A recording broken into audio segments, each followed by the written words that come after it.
Bueno, sigamos entonces un poquito con lo que estábamos viendo en la clase pasada. Recuerden que estábamos con los géneros discursivos, según Bakhtin. Ya habíamos empezado en realidad a ver el enunciado, que es en realidad casi el tema más importante del artículo, más que los propios géneros discursivos.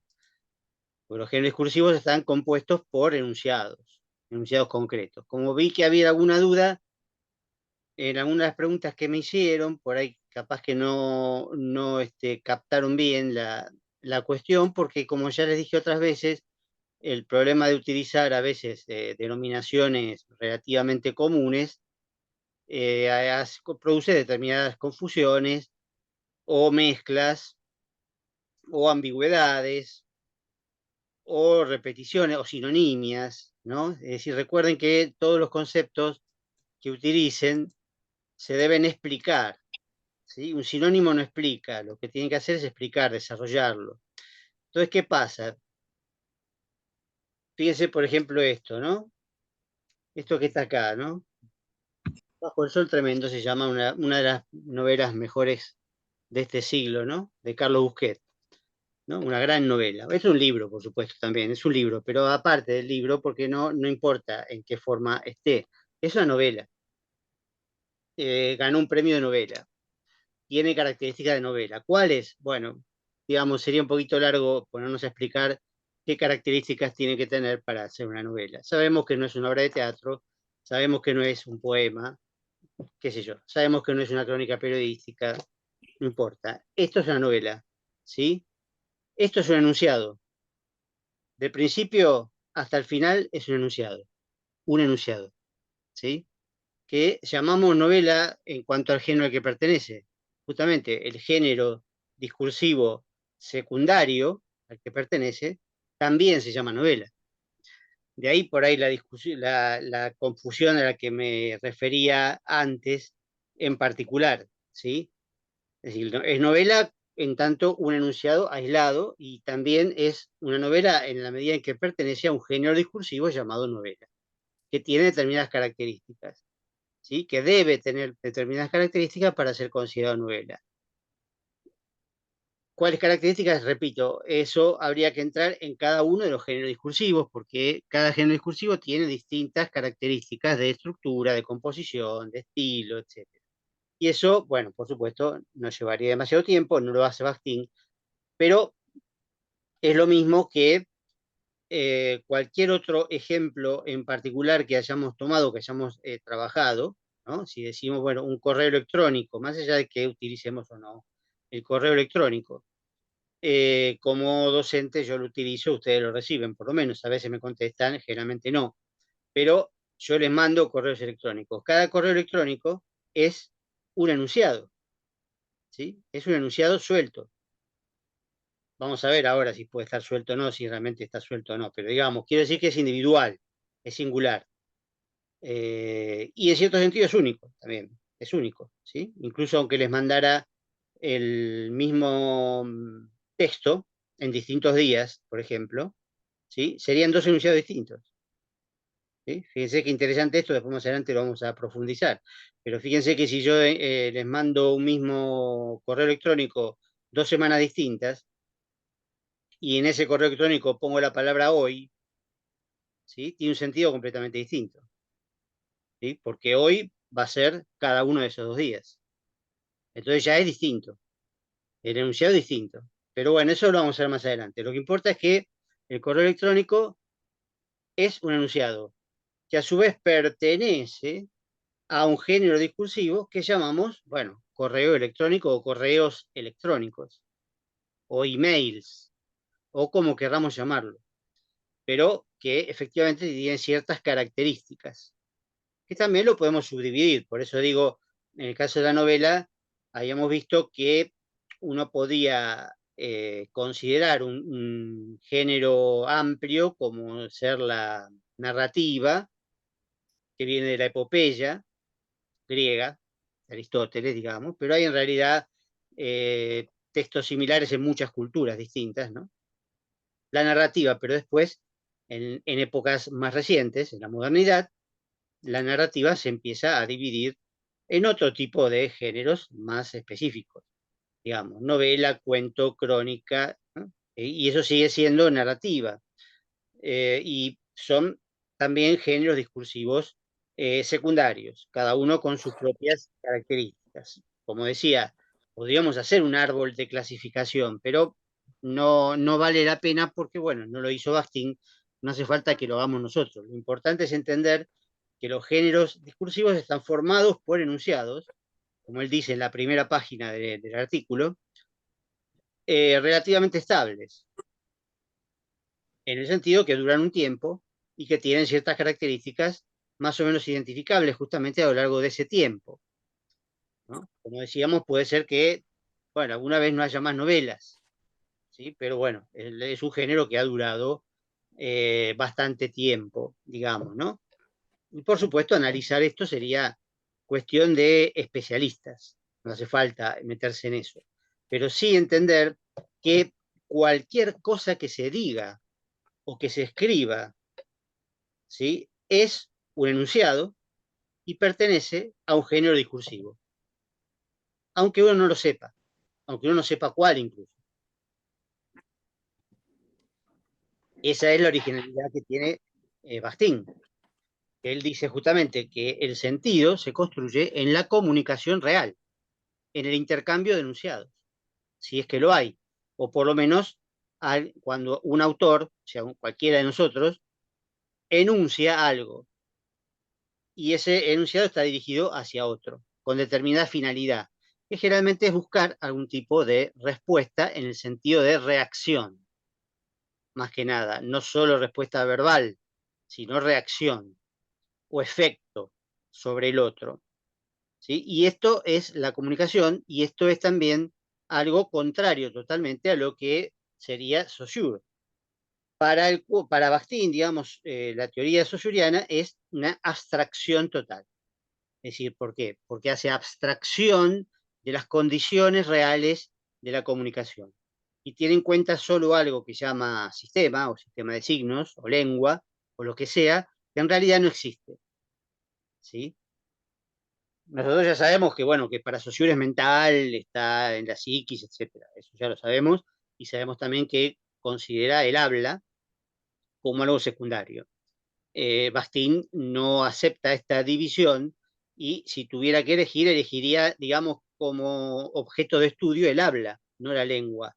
Lo que pasa es que él no hace esa división y no utiliza esa denominación de habla, la llama directamente comunicación e intercambio de enunciados, ¿sí? Esto es lo importante. Y también lo que decíamos la otra vez, respecto a los límites del enunciado, que si se trata de correo electrónico, bueno, el correo electrónico tiene un principio y un final, digamos, generalmente cabe en la pantalla de la computadora o del celular, o uno a lo sumo tendrá que subir un poquito, en el caso del celular, para ver todo el correo electrónico.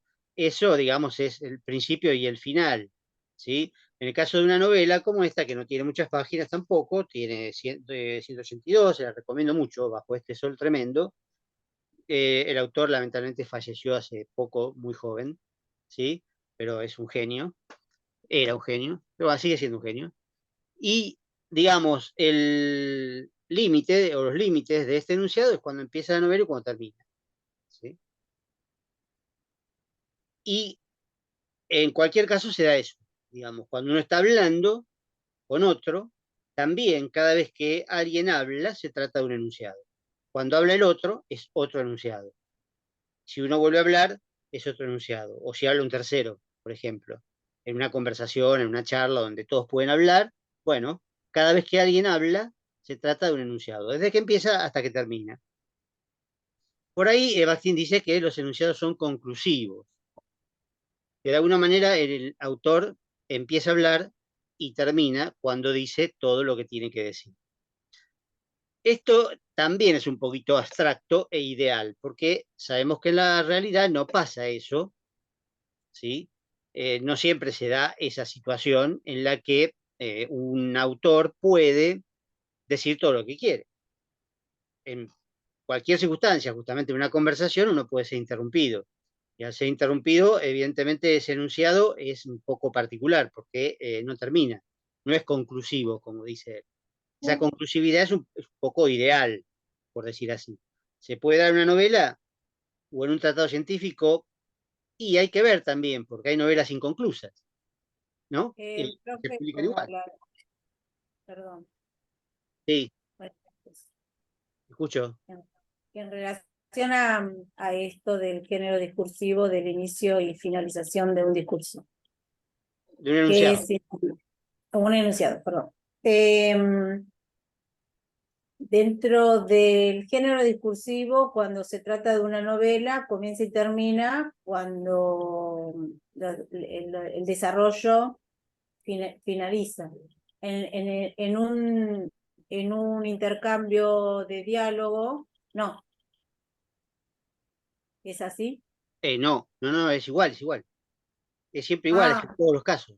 En todos los casos pasa lo mismo. lo que se diferencia entonces es el enunciado comienza y termina de forma individual eh, en un solo momento. No, no, eso no lo entiendo. Bueno, lo explicaba eso, ojo que estamos repasando la clase pasada, ¿eh? Lo habíamos visto en la clase Ah, pasada. sí. Decimos el enunciado, digamos, los límites del enunciado están marcados por el cambio de sujeto discursivo. Ah, Cuando perfecto. cambia el que habla, termina el enunciado. Eso en Gracias. cualquier contexto, en cualquier género, en cualquier hecho comunicativo.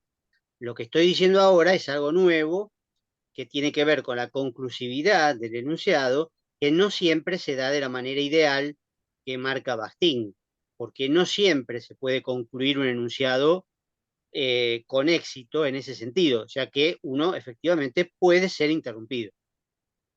Yo estoy hablando en este momento y se puede cortar la comunicación. No, la reacción de otro individuo no puede ser parte de mi enunciado, no. Mi enunciado es mi enunciado, ¿sí? La reacción del individuo, si es que es otro enunciado, será otro enunciado. Si habla también será otro enunciado. Si no, no. Si actúa o tiene un sentimiento, no lo sabemos, ¿sí? Para que haya un enunciado, tiene que haber habla. Alguien tiene que hablar, alguien tiene que decir algo o escribir algo. El correo electrónico tiene que ser respondido y la respuesta es otro enunciado, ¿sí? Pero puede ser que no sea respondido. Pero acá estábamos hablando de otra cosa, insisto. Hablo de que el enunciado podría ser interrumpido. Es evidente esto que puede ser interrumpido porque se puede cortar la conexión en este momento y se interrumpe, ¿sí? O en el caso de la novela, una novela puede ser inconclusa. Lo que pasa es que se lee como si estuviera concluida.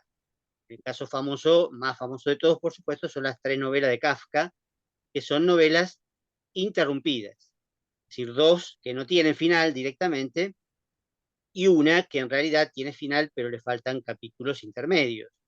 Entonces son novelas interrumpidas, pero que se leen completas por la fama del autor y por la importancia que tiene Kafka para la literatura moderna, pero en realidad están interrumpidas en la realidad. Ahora, eso puede pasar en cualquier contexto. En la comunicación también puede ser que uno hable con otros y no pueda decir todo lo que quiere decir. Nada más que esto, es sobre la conclusividad del enunciado, que es una de sus características, una de las características que da efectivamente Bakhtin. El enunciado es conclusivo, es concluyente, sí, es verdad, pero podría no serlo siempre, ¿sí? Es una de sus características, pero a veces podría no serlo. ¿Sí? Ahora, los límites, recuerden que comparado con la oración, los límites tienen que ver con el cambio de sujeto discursivo, mientras que la oración tiene límites puestos gramaticalmente, determinados de manera gramatical. La oración es una construcción gramatical virtual, posible, pero que en realidad no existe en la realidad. No existe en la realidad. Ese es el tema para Bakhtin. No hay oraciones y no hay significados fijos en la realidad porque el enunciado siempre tiene un punto de vista, siempre tiene un autor y ese autor proyecta en el enunciado lo que él piensa, siente, quiere, ¿sí? Desea influir sobre el otro, etcétera, etcétera. Entonces siempre hay una valoración, hay una apreciación del enunciado, como decíamos la otra vez respecto de qué lindo día o qué feo día. Es lindo para mí, es feo para otro, ¿sí? Eso es lo que después vamos a llamar subjetividad, es decir, aquello que proviene de un sujeto. Todo enunciado es subjetivo. ¿Por qué? Porque proviene de un sujeto. Y en ese sentido, por supuesto, la oración no, la oración es totalmente neutra. Claro, el enunciado podría, digamos, realizar una oración o varias oraciones una tras de la otra, como en el caso de una novela, que en realidad, desde el punto de vista gramatical, tiene miles de oraciones, ¿sí? Salvo algún experimento que, bueno, pueda tener una sola oración, pero es difícil. Y una conferencia, una clase, una charla, etcétera, tiene muchas oraciones, pero esas oraciones en realidad solo se ven a través del enunciado. A nadie le importa la oración, lo que importa es el enunciado, ¿sí? La oración es gramatical y se analiza gramaticalmente, si supieran, digamos, analizarla, se analizaría gramaticalmente. Nosotros tenemos que analizar el enunciado desde el punto de vista comunicativo, que es otro punto de vista completamente distinto, que incluye justamente la presencia del otro. Y en ese sentido, bueno, independizamos entonces al enunciado de la oración y tratemos de verlo distinto. O sea, eso téngalo bien en cuenta, las diferencias entre oración y enunciado, que estuvimos haciendo y que todavía en parte seguimos haciendo, por supuesto, ¿no? Porque desde ya todas las características del enunciado que veamos ahora son distintas también a la oración, pero no hace falta decirlo. Hasta ahora fuimos específicos en las diferencias, pero ahora tenemos que meternos bien más adentro todavía del enunciado para ver de qué se trata, para ver qué es.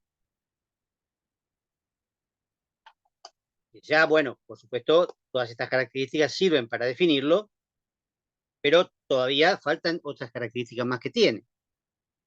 Justamente recién decía, el enunciado, mencioné el enunciado aislado, ¿no? Es decir, en el sentido de que yo puedo mandar un correo electrónico único, solo.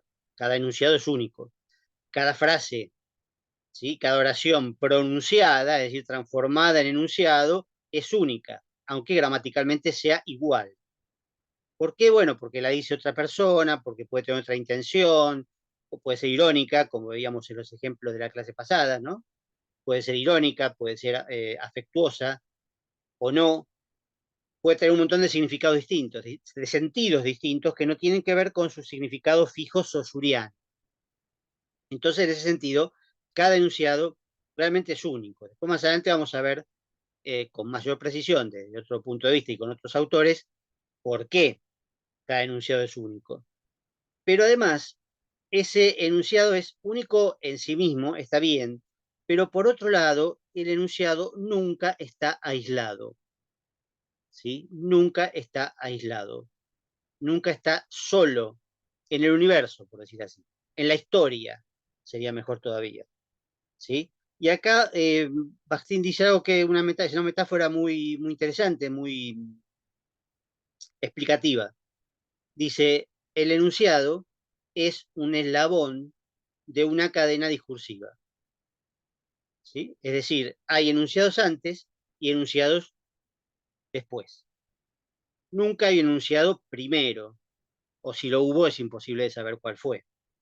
Y si hay un enunciado último, bueno, no va a haber nadie ahí tampoco para registrarlo, digamos, ¿no? Será pronto, será más adelante, pero digamos que siempre hay entonces una cadena, desde ya que la metáfora siempre tiene sus límites, las cadenas sí tienen un eslabón primero y otro último, obviamente, porque no hay cadenas infinitas.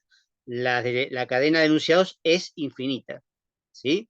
Se pierde al principio y se perderá en el futuro. Así que siempre hay un enunciado, el enunciado siempre está en el medio de otros enunciados, ¿sí? Por eso insisto con lo que decía la clase pasada respecto de el par pregunta-respuesta como modelo, ¿no? Porque justamente un enunciado podría ser, ¿cuál frase? ¿Cuál frase? Es de Bakhtin, no sé. No sé, sí, yo generalmente digo casi todo lo que dice Bastín, pero le cambio un poco las palabras porque si no lo estaría leyendo. Pero en realidad lo que importa es que el contenido de Bastín no lo estoy inventando yo, más que nada eso. Pero si la frase es de Bastín, no sé, no sé cuál. Pero sí, en general es lo que dice Bastín. Sí, sí, eso sí, supongo que será más o menos así. Igual no lo sé de memoria, no lo tengo acá el texto no tengo machete para ir viéndolo. Eh, digo, una afirmación, por ejemplo, pongamos sí, ¿sí? Un sí, bueno, un sí significa muchas cosas, ¿sí? Puede significar muchas cosas, puede significar no también. Pero puede ser una respuesta a una pregunta, ¿no? ¿Te gusta tal cosa? Sí. Entonces hay, evidentemente, una relación entre un enunciado y otro, entre pregunta y respuesta. También podría decir, el día está feo, ¿sí? Y en ese caso, el día está feo puede ser una respuesta o no. Depende si hay una pregunta o no hay una pregunta, ¿sí? Entonces ahí cambia el sentido del enunciado, porque una cosa es el enunciado que no responde a nada y otra cosa es el enunciado que sí responde a algo, ¿no? Por ejemplo, bueno, querés salir, el día está feo. Eso puede significar no o sí. Depende del lugar, depende del contexto, depende de las personas, depende de muchas cosas. Pero esa relación entre pregunta y respuesta es como un modelo de la relación entre los enunciados en general. Siempre hay enunciados anteriores y siempre hay enunciados posteriores. Aunque sea en una relación temporal, ya eso es una relación. Ya que estén antes y después, ya es una relación. Después más adelante vamos a ver en polifonía, que es un tema teórico práctico, cómo los enunciados siempre se relacionan con algún enunciado anterior, de alguna manera, y quizás con alguno posterior, porque justamente los enunciados, aunque no sean una pregunta específica, es decir, como con forma de pregunta y que espere una respuesta concreta, igual pueden ser contestados, entre comillas, ¿sí? Es decir, puede ser contestado. Por ejemplo, y esto pasa mucho, por supuesto, en la ciencia, lo que estamos viendo ahora, ¿sí? Bakhtin, en cierto sentido, le está contestando a Saussure, ¿sí? Hay una relación entre lo que dice Bakhtin y lo que dice Saussure. Saussure dijo primero una cosa, Bakhtin después dijo algo que está en contra de lo que dice Saussure, sin mencionarlo demasiado, pero eso es una relación.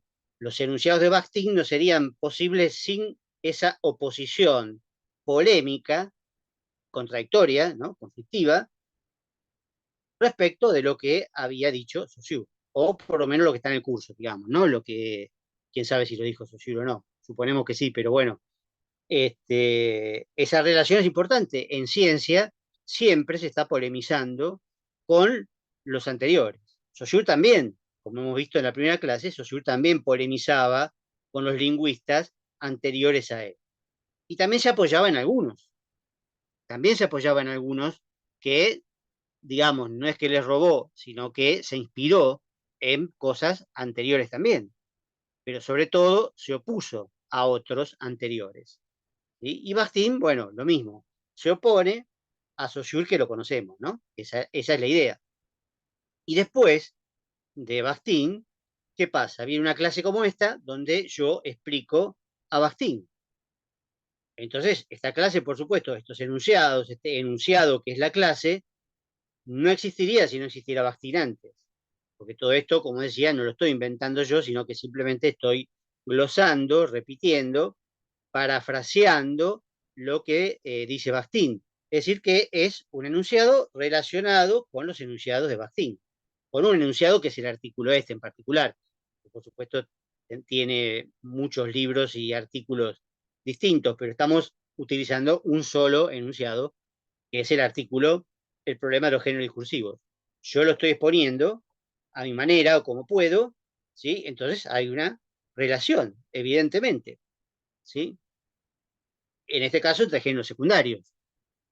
En preguntas o respuestas pueden ser géneros primarios. En una conversación es evidente que los enunciados están de alguna manera relacionados entre sí, porque si cada uno dice algo totalmente distinto, que no tiene nada que ver con los otros enunciados, es una conversación medio rara.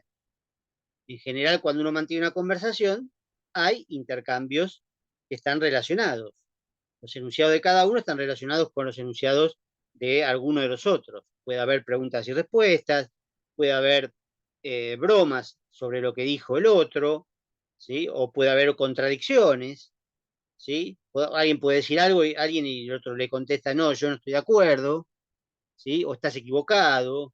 Entonces ahí los enunciados también se correlacionan, ¿sí? El enunciado presente con los anteriores. Y después de ese enunciado presente habrá seguramente otros enunciados, quizás en ese mismo momento, quizás más adelante, no importa, pero siempre va a haber algo después, siempre va a haber enunciados después, ¿sí? Por ejemplo, si tomamos otra vez una novela, ¿no?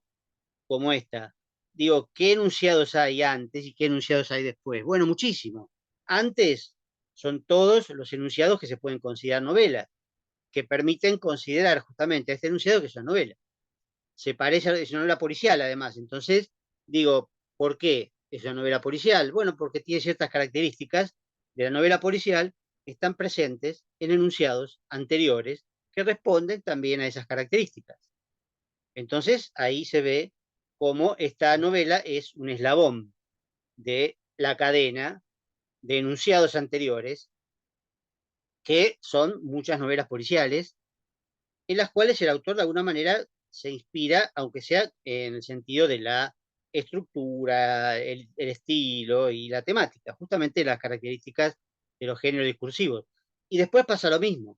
Yo podría escribir una novela policial que, bueno, va a tener ciertas características parecidas a estas. Obviamente no va a ser ni el 1% de buena, pero puede tener ciertas características similares a estas. O puedo hablar, como hablé de esta novela, que estoy hablando igual todavía, ¿sí? Y esos son enunciados referidos a la novela también. Cuando yo se las presenté al principio de la clase o ahora que estoy hablando de ella, son enunciados referidos a la novela. ¿Sí? Que si no existiera la novela, no existirían estos enunciados, porque ¿de qué estaría hablando? ¿Sí? Entonces ven que se forma una cadena que tiene en realidad muchísimas relaciones posibles. ¿Sí? Si alguien escribe una reseña sobre esta novela, porque todavía se escriben, ¿no? Ahora ya no se escriben reseñas, sino tesis o papers o lo que sea, o incluso hay una adaptación en la película de Caetano, ¿no? Una película de Caetano, no me acuerdo cómo se llama, tiene otro nombre, con Esbaraglia. Y Cedrón y otros actores. Bueno, no, pero no me acuerdo cómo se llama.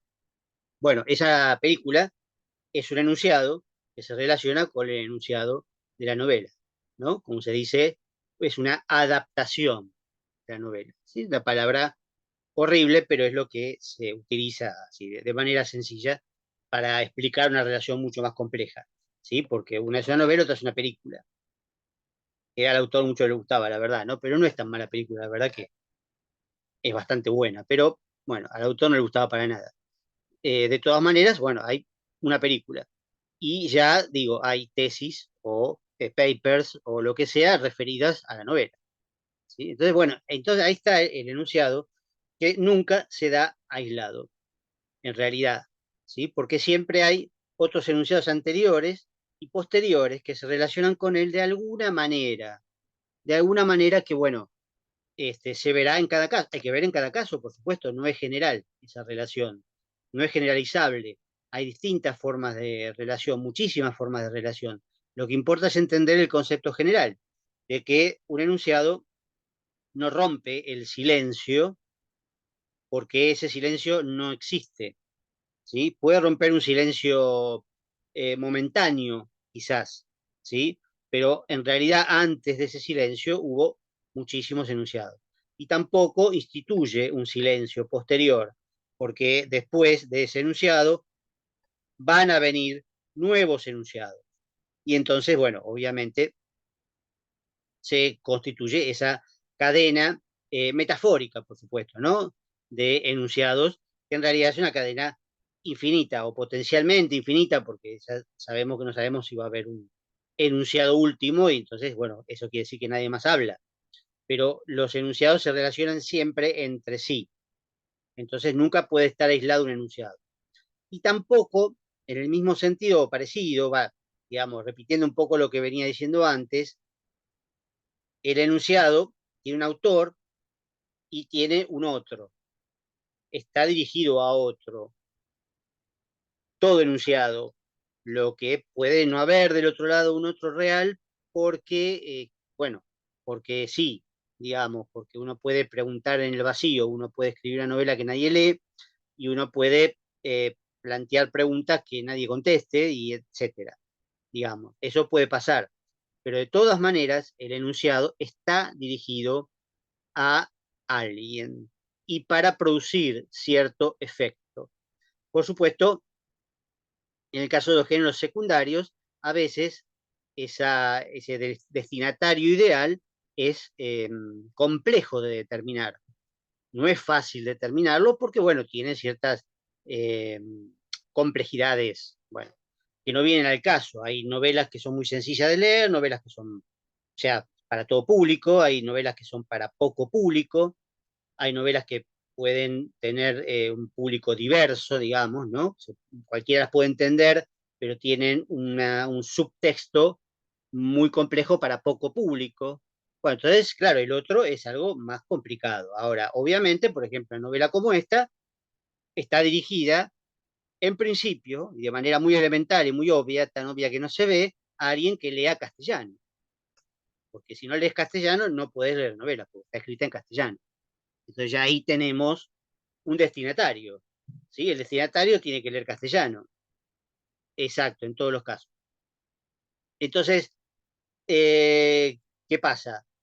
Esto es importante porque fíjense la influencia que ejerce ese otro, que siempre está, y contestando otra vez a esto que me preguntan, si siempre hay un otro y siempre me dirijo a otro para algo, con alguna intención, porque el autor, repito, esto lo digo en la clase pasada también, el autor tiene una intención determinada, ¿sí?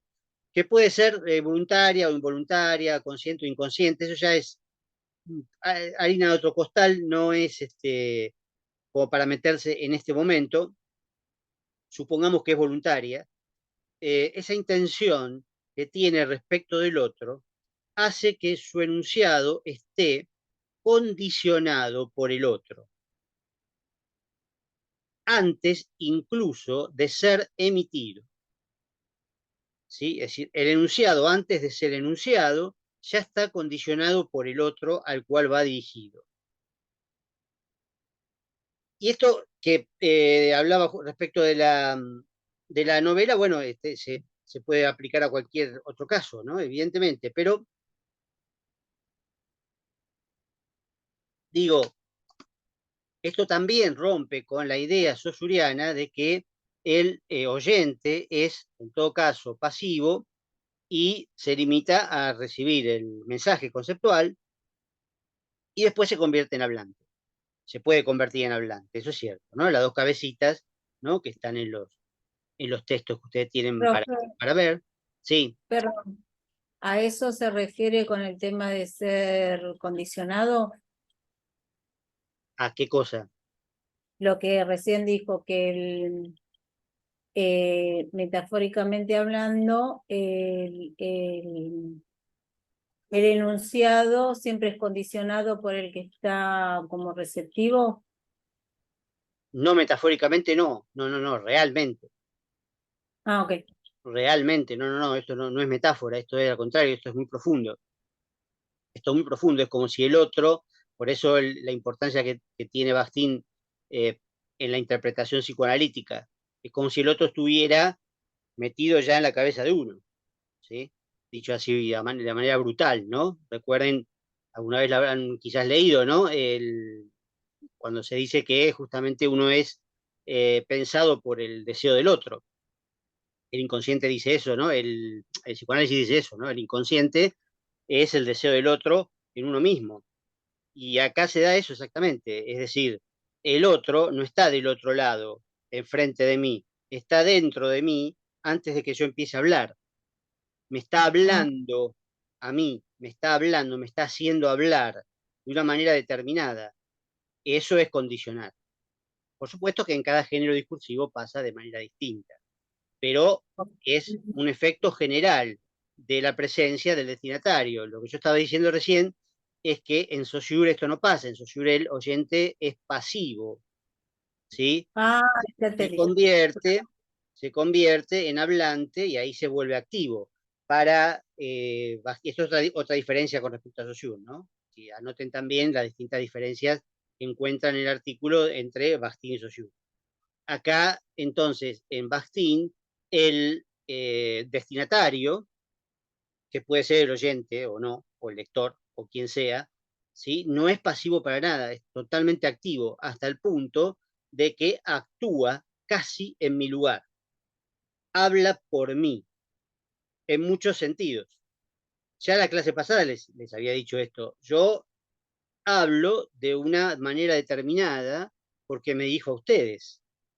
Ustedes son los destinatarios, que en este caso también son oyentes, es decir, son reales, ¿no?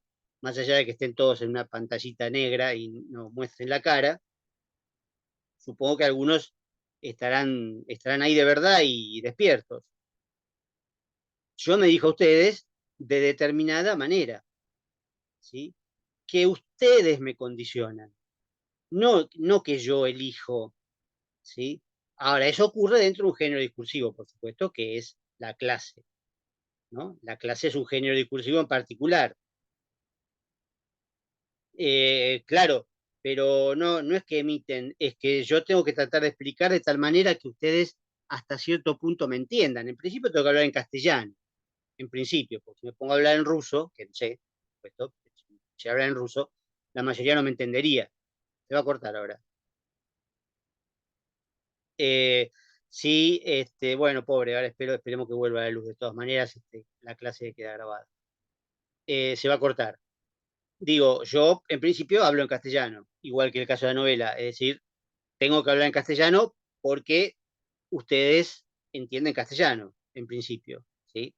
Un cierto nivel de castellano, bueno, sí, obviamente, porque estamos en universidad y tengo que mantener cierto nivel de castellano, que tampoco sea por ahí excesivo para ustedes, pero tampoco que sea demasiado vulgar, ¿no? Entonces tengo que mantener un cierto nivel.